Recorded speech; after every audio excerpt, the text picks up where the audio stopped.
Bonjour, bienvenue dans cette nouvelle vidéo. Je suis Martin Ngota. Aujourd'hui, nous allons parler du lot. Qu'est-ce que c'est que le lot? Alors, vous avez le titre. Alors, le lot représente un certain nombre d'unités monétaires sur le marché du Forex. Il existe plusieurs types de comptes sur le Forex, notamment les comptes standards, mini, micro, nano. Alors, il faut savoir que la concurrence entre les brokers a fait naître plusieurs types de comptes pour pouvoir donner une facilité d'accessibilité aux particuliers qui souhaitent trader. Alors nous avons un tableau qui est représentatif des différents types de comptes. Ici nous avons dans la première case les types de comptes. Notamment nous avons le compte standard pour le nombre de lots de 1, le nombre d'unités monétaires où la taille du contrat est de 100 000. Pour le compte mini, le nombre de lots de 1 pour une taille de contrat sera de 10 000. Pour le compte micro, le nombre de lots de 1, la taille du contrat sera de 1000. Pour le compte nano, le nombre de lots de 1 sera pour un contrat de 100 unités. Alors vous voyez que chaque compte a sa caractéristique. Pour pouvoir voir cet état de fait, vous allez sur la spécification du contrat de la paire. Vous allez voir la taille du contrat qui s'affiche. Alors n'oubliez pas de vous abonner et d'activer la cloche de notification pour ne rater aucune de mes prochaines vidéos. Donc ici nous avons la spécification du contrat haute CAD qui est encadrée en rouge et la taille du contrat aussi en rouge. Et vous pouvez voir dans la ronde bleue la taille du contrat qui est de 100 000 unités. Alors nous allons prendre un exemple de trader, d'un trader qui a pris des lots. Donc ici nous avons pour un lot, l'unité monétaire sera de 100 000 unités de la devise de base. Pour deux lots, l'unité monétaire sera de 200 000 unités de la devise de base. Pour 0,75 lots, ce sera de 75 000 unités de la devise de base. 0,17 lots nous donnera 17 000 unités de la devise monétaire de base. Et 0,02 lots nous donnera 2000 unités de la devise monétaire de base de la paire de devises en question.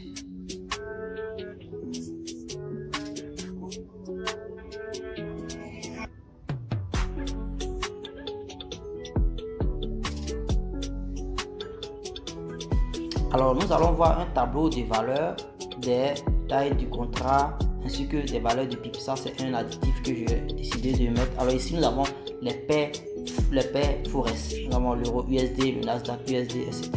Donc ici pour un PIB, le nombre d'unités ou la valeur de un lot sera de 100 000 unités. La valeur du PIB sera de $10. Alors $10 pour les paires qui ont le dollar américain en devise de cotation, c'est-à-dire la devise qui se trouve toujours à droite. Pour les paires qui n'ont pas le dollar américain d'un côté, si votre compte est en dollars, vous devez faire des conversions pour pouvoir trouver la valeur du PIB. Donc ici nous avons la paire USD CHF pour un PIB. Nous aurons pour taille du contrat qui est de 100 000 $ et la valeur du PIB qui est de 10 CHF. Alors compte tenu des différents types de comptes sur le Forex, la valeur du PIB est toujours différente pour chacune d'entre elles. Cela dépendra de la paire que vous tradez ainsi que la taille de votre position en lot. Alors nous allons voir un calcul. Alors si vous ouvrez une position d'achat avec un lot standard sur la paire GBP USD, vous achèterez 100 000 unités. Alors dans ce cas, votre profit ne sera pas de 1 $ pour un PIB si le prix va en votre faveur, mais elle sera de $10. Donc nous avons le calcul suivant: 0,001 USD ou PIB multiplié par 100 000 unités, ce qui nous donnera $10. Si vous avez fait aussi un profit de 70 pips ou 0,70 pips ou encore dans une autre lecture 700 points en tradant un lot standard sur la paire GBP USD, votre bénéfice sera de 70 multiplié par $10, la valeur d'un PIB. Alors dans ce cas, si nous sommes dans le cas où votre compte est en dollars et la paire que vous tradez a une devise de cotation en dollars, alors donc ici vous aurez le gain de $700 ou encore vous faites un autre calcul sur une autre forme. Si vous avez sur la forme décimale avec les zéros, vous la multiplierez en prenant le nombre de lots multiplié par la taille du contrat qui vous donnera 700 unités aussi. Si vous avez sous la forme des PIB, comme dans l'autre exemple où j'ai mis 70 PIB, vous multiplierez par la valeur du PIB de cette paire de devises. Comme je l'ai si bien dit, les paires qui comprennent le dollar américain en devise de cotation une valeur de PIB de 10 dollars. Alors notez bien, le dollar US est une devise de cotation pour de nombreuses paires. Cela signifie que le taux de change de la devise de cotation de l'USD est égal à 1. Pour de telles paires, un PIB coûtera toujours 10 dollars lorsque nous tradons un contrat de 100 000 unités, soit un lot standard.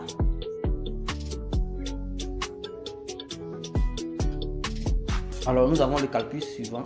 100 000 multiplié par 0,001 divisé par 1, ce qui nous donne une valeur de 10 dollars pour les paires, par exemple Euro USD, Nasdaq USD, GBP USD, AUD USD. Ce sont des paires qui ont le dollar américain en devise de cotation. Leur valeur de PIB ne varie pas, elle est de 10 dollars.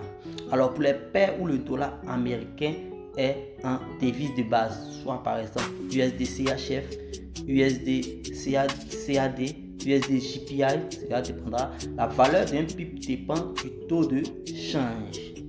Alors c'est pas pareil dans l'autre cas où la valeur du PIB est fixe. Donc si nous avons un calcul suivant, 100 000 multiplié par 0,001 divisé par 1,0195, ce qui nous donne une valeur de PIB de 9,8 dollars pour la paire USD CHF.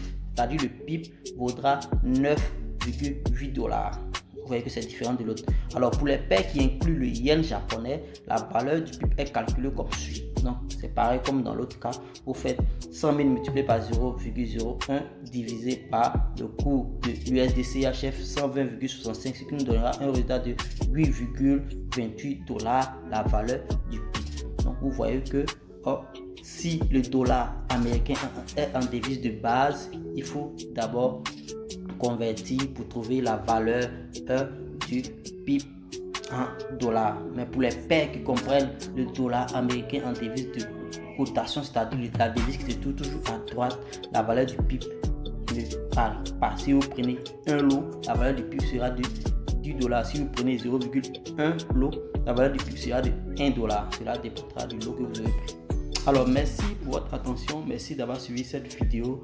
Nous sommes à la prochaine vidéo. Vous pouvez passer en revue tout ce que nous avons vu pour essayer de vous faire encore une idée ou de faire les exemples avec moi pour pouvoir comprendre telle ou telle chose. N'oubliez pas de liker et de vous abonner ainsi que d'activer la cloche de notification pour ne rater aucune de mes